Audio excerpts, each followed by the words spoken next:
Hello, hello. Welcome to day 79 of Grow Wash Your Hands.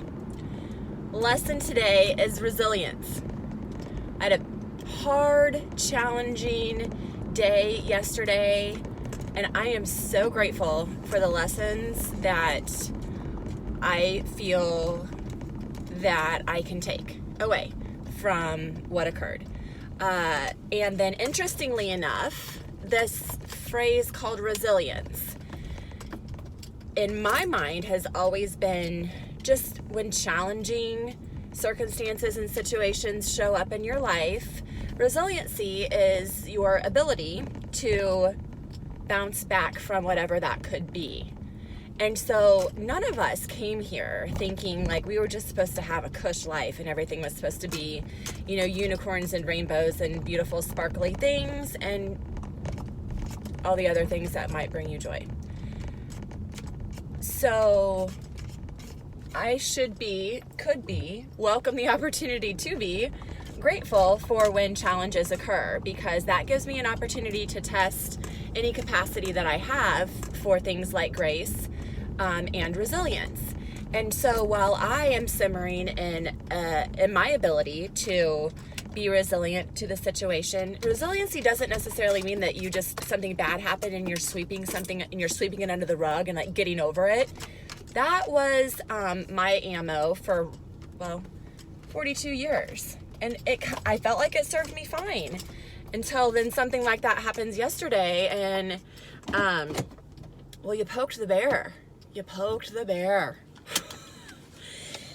And wow, she's an angry bear. So resiliency, though, I feel like still is what I always thought that it was. And then this morning,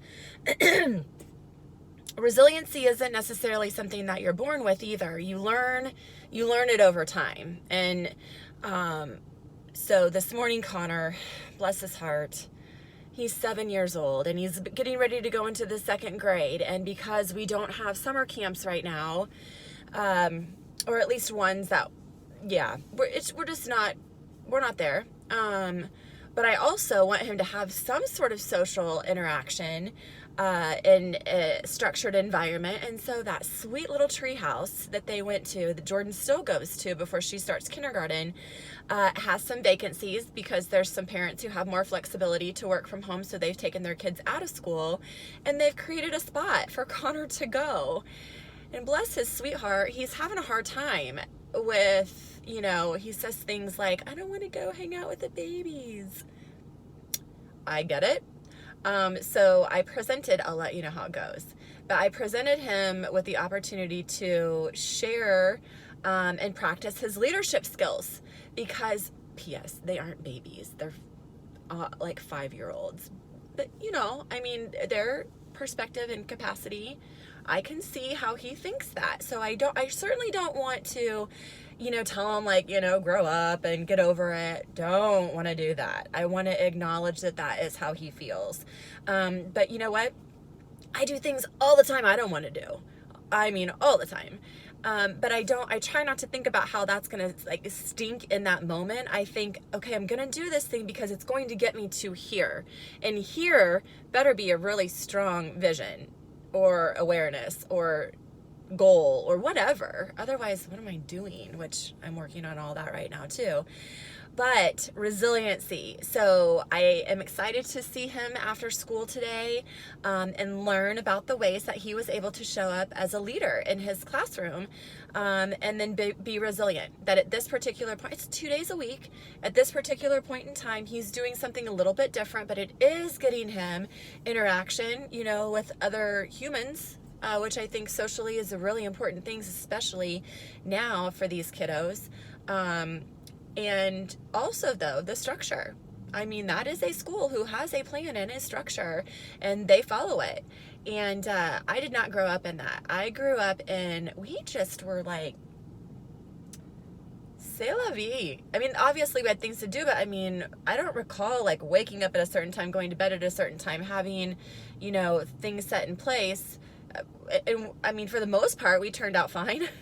Then though, I realize now that it would benefit me greatly to have a little bit of structure That way we can have some expectations and we can plan. And it sometimes turns out that when you do sort of have a little bit of structure or ability to plan, it creates some organization, or I don't really know what the word is because it's something that's new to me too. But what we have found in our family dynamic is that it really works well. And so I think that that structure is a good thing for him too. So I hope that he is learning some resilience in this situation. I am obviously learning or tending to what has actually been a strength for a while now with me. But just to make sure I stay humble, the universe is going to keep tossing some things my way to check me in my ego. Oh, that is a tricky feature, the ego. So anyway, resiliency. Everything is figure outable. We never stop learning. Our journey is never really complete when it comes to all of that and having life go the way that we want it to all the time. How strong is our ability to bounce back when things happen that are not, that were unexpected? Yeah, that was super unexpected. Okay, so have a beautiful day and I will see you tomorrow.